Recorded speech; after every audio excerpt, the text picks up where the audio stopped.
Every time I see the scripts he chooses, it excites us as viewers, as wannabe performers, because every time I see what he does, I was like, okay, he's pulled it off again, and he's so nonchalant about it. Abhishek Bachchan, thank you so much for joining me. Thank you, my man. That's very kind of you. But it is true, every single look is carefully thought of. In Bollywood, we used to always talk about how the beard or without the beard. That was a change of look Yeah. for the longest time. You experimented like Yuva and, in Guru, every single film, you've always played around with this. How important is that as a tool for the actor? Oh, it's one of my biggest weapons that I like to use. I've always believed that if you can look the part, 50% of your acting is taken care of. When your physicality is that of the character, you're going to move like that character, you're going to speak like that character, you're going to behave like that character naturally. You don't have to perform it. That gives you that much more time and energy to dedicate to other emotional aspects of the character. So I've always tried, whenever given the opportunity, and tried to achieve the physicality of the look, because it helps me. Yeah. Look, each to their own, and it's something that I've liked to do. For example, in Bob, when we were sitting, working out the characteristics, making the character sketch, Dia said, okay, we'll try on prosthetics. I was dead against it because my issue is, see, the makeup artists are great. Yeah. But it's always going to be a substitute. I was very clear I wanted Bob with filled round cheeks. I wanted that weight around his stomach. We tried a prosthetic stomach.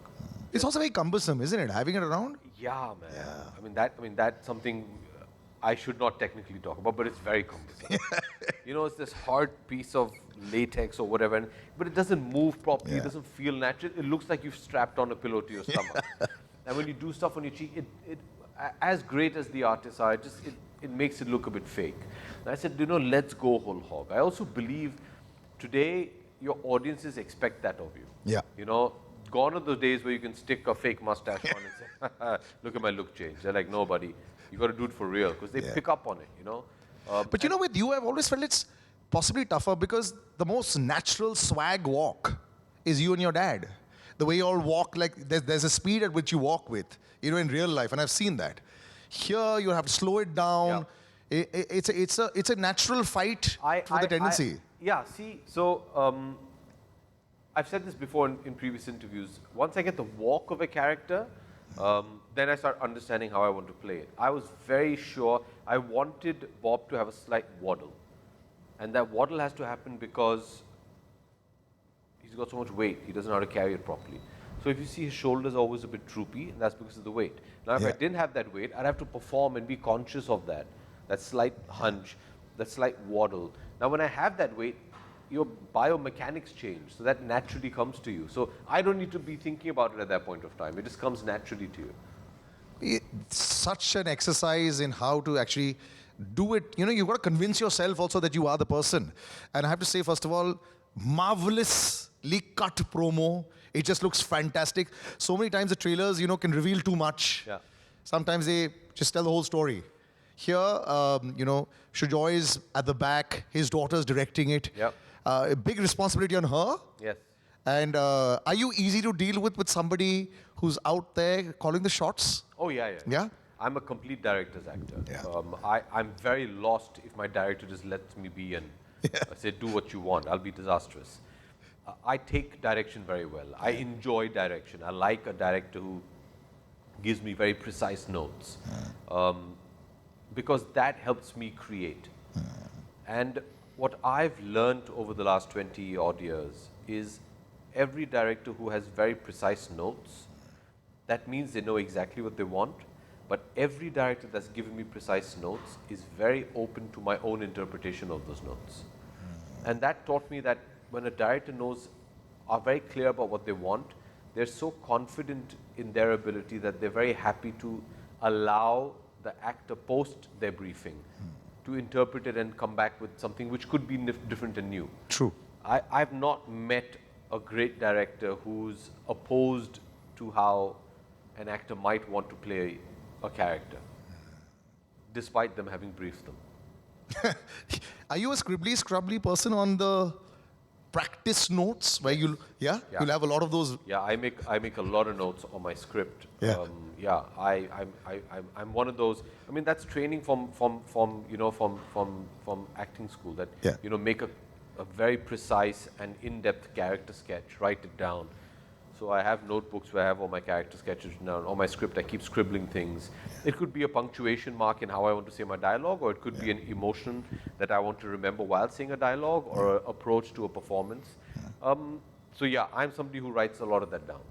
I think it works with that, especially when you're trying to get the character completely right. This is a very interesting way the Indians view this kind of a killer.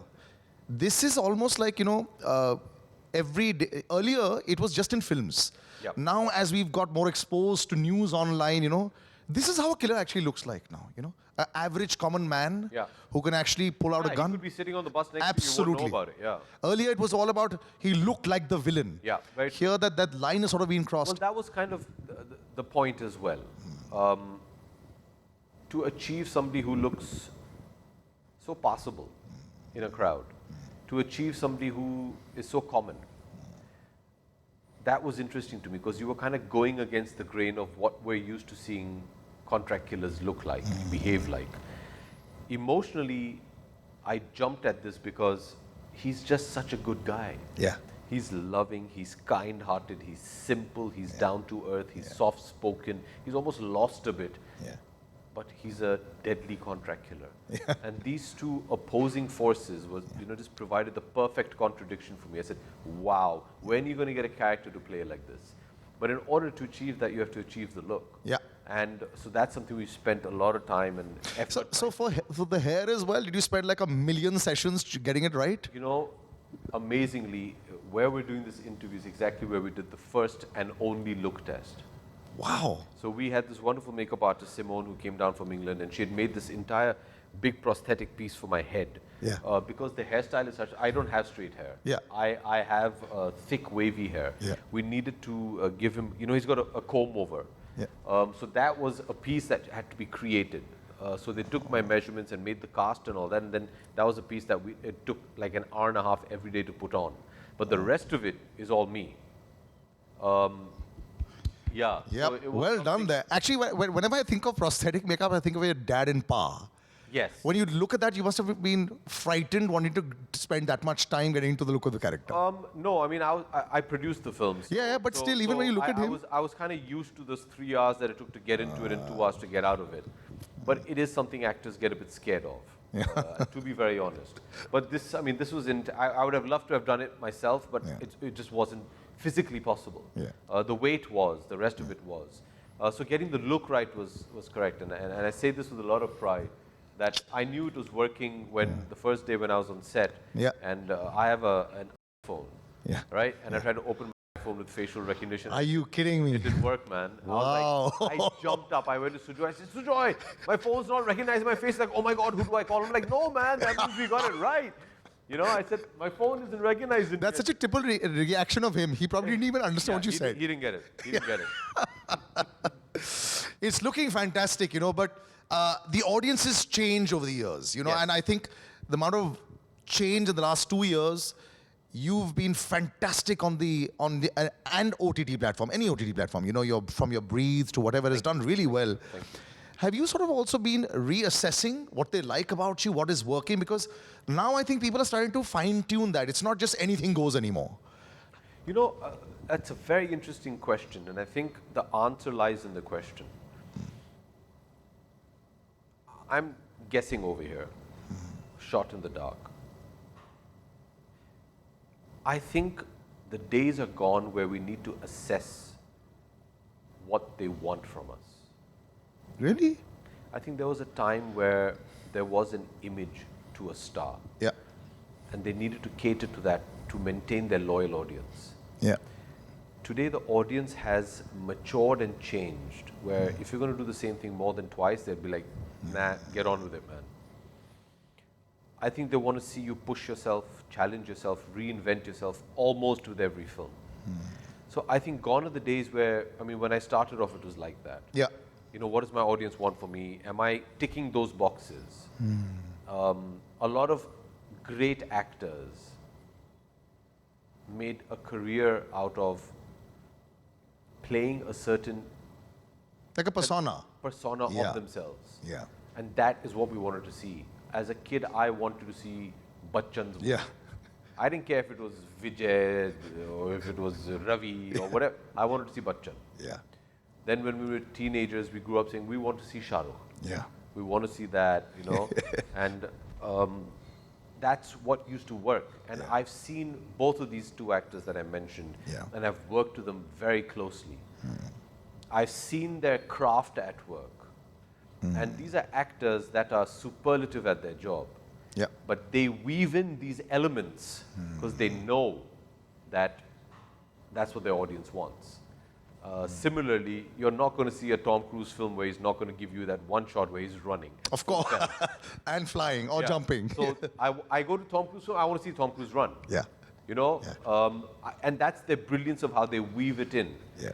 But today, I feel with the younger generations that are coming in, the audiences as well as the actors, Yeah.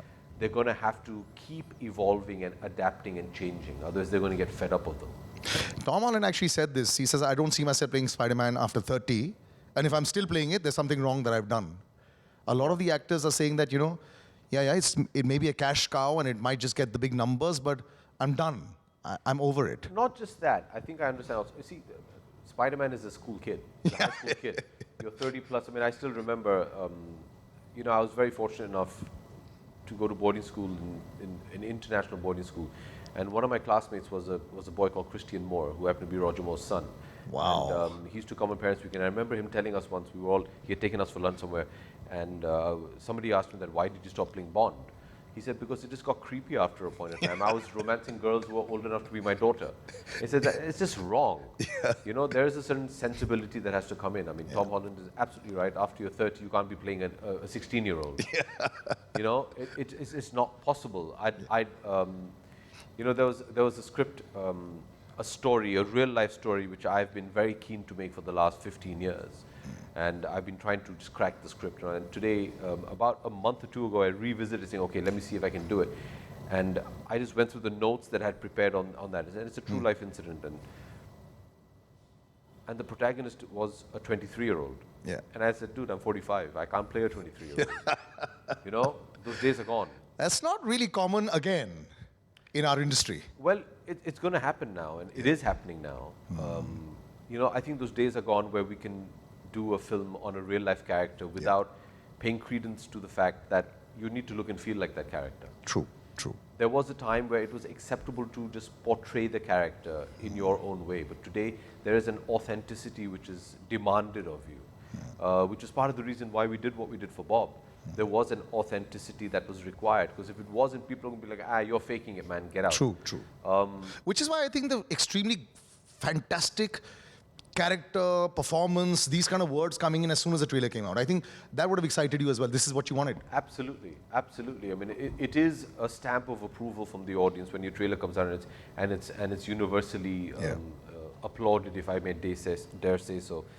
It just goes to show that, okay, we were thinking correct, now we just have to get it right in the long form, which is the film. Do you ever get nervous now? Because I guess the first time you come on OTT, you're saying, all right, I can see it over a period of time, see the audience reactions, social media or wherever it is. The box office is different. You can't really gauge until you just see numbers. Now you're like swimming in both boats. Have you become like, or you're generally also with your friends, have they become more relaxed now with, it's not the end of the world if the numbers don't come, because we got this as well? Interesting. I've never thought of it like that, but I mean, yeah, that makes sense. Yeah, because they could just concentrate on performance on some also. level also, man, it's also about acceptance, right? Yeah. I think box office is just an indicator and a barometer of acceptance. Yeah. Is your work being accepted is what it's about.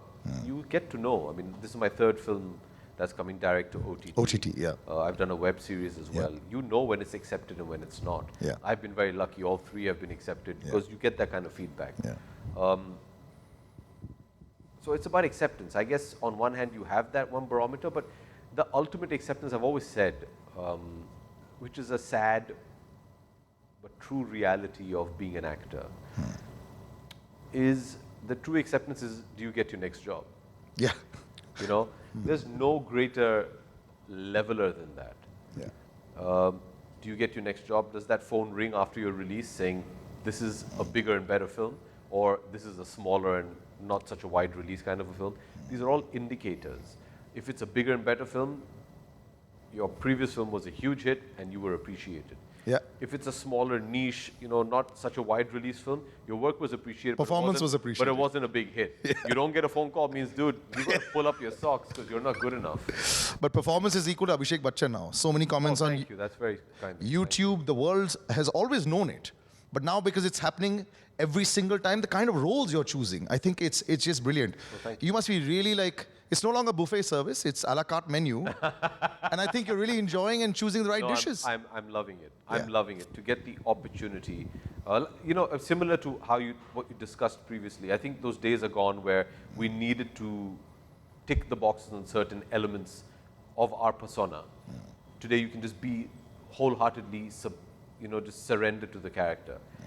Keeping that in mind and the kind of platforms that are available to us, the avenues that are available to us, there's theatrical, there's television, there's digital streaming platforms, to just tell interesting stories and be interesting characters. I mean, it's literally a golden era for actors. And technicians. It's Absolutely. working very well as well. Absolutely. And I also get to know the response to how much your trailer or your films have been liked. Your dad starts getting super excited online. and he was very excited when he saw this. Yes, he was. And I think that, he's very effusive in his praise also. And it's a big ISI mark in the industry, for all the actors. So did he discuss this with you? Was he discussing like actively? Well, he's my father. Yeah. As any father, you're concerned for your progeny. Yeah. And so, yeah, he was excited. I mean, he wrote the tweet that he did a lot later, but he was very excited when he saw it. He said, hey, this is different and it's looking cool. And he was very excited to see the film. Yeah. And Sujoy and I were together when that, Sujoy shows him everything first. Yeah. And so we just felt, okay, we're going down the right road. What is the purpose of a trailer? To excite the audience to see the film. Yeah. And if that works with the Amitabh Bachchan, then, I mean, you've got, like you said, it's right there. So yes, excited about it, obviously very overwhelmed because anytime the great Amitabh Bachchan decides to praise your work, it's a huge moment for any actor, let alone a son. Yeah.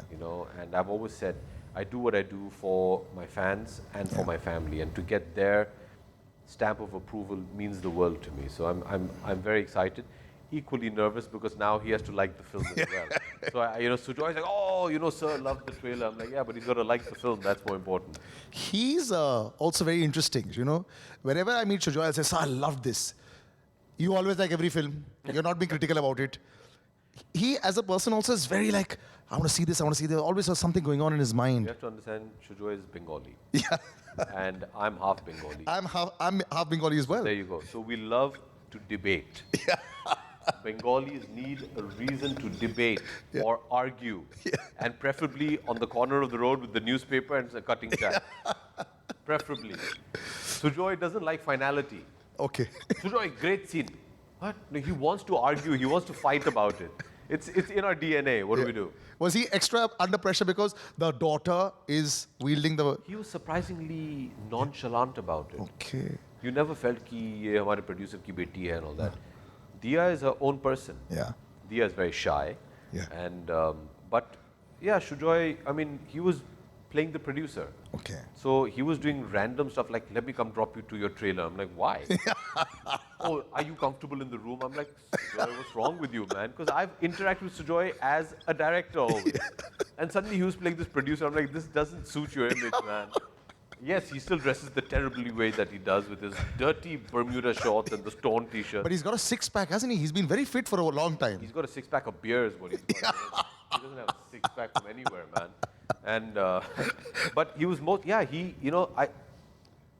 you can interpret it two ways. One, he gave Diya the freedom to make the film that she wanted. Yeah. But also because he's a writer of the film, I think he was very sure that he had worked so hard on the script that, I mean, it's a watertight script. Yeah. But yeah, I mean, this baby is entirely Dia's, and hats off to her, man. She was 25 or 26 when she made this film. Age is I wasn't doing anything compared to this in terms of creativity when I was 25 and 26. Sir, you were dealing with a surname and an industry at that time, which I don't think people really give you enough credit for all the things that you've done over the years. It's always going to be a forever mountain to climb. And you were there. No, that's okay, man. That's okay. But I'm talking about just the kind of maturity that she's displayed in her craft. Yeah. You know, we're all actors. Yeah. We're all part of the creative process. And to have that maturity to understand your craft at that age is, wow, well done, Dia. You see the final film and you happy with yourself? I've not seen the final film. What? Yes, because Sujoy wants to show, as all things, Mr. Amitabh Bachchan first. And he's told me, you promote the film. I'm like, now what happened to the producer and Khatirdari and all that? So I've been running around. I haven't had time. I mean, literally, we've had like 18 to 20-hour days for the last like week. And But there's no like that under say, you know, that awaz. Listen, I want to see it first. Show it to me right now. I've seen the rough edit. Obviously, Of it. yeah. I've not seen the end product. Yeah. Yeah. So I asked him this morning. I said, "Can I see the film?" He's like, "Download Z5 and see it."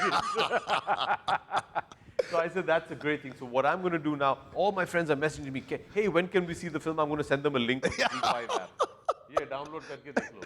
That's the way you get to know as well also. I think he's humble and gracious as ever with every performance of his, with every way that people are out there. But one thing we must learn before I wrap up is how do you maintain that wit online?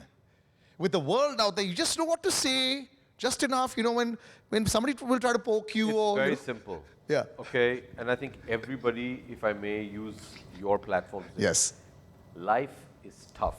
Yeah. Life is rough, and it's going to be like that till our dying day. Learn to laugh at yourself and just smile going through this journey, man. That's all. Yeah. Don't take yourself so seriously. The man said it. I think this has to be the Bible, because if you ever know how to reply to a tweet or a comment and just probably run circles around the trolls or the people, Abhishek Bachchan is your man. Thank you so much for joining me. It was always a pleasure. Thank you.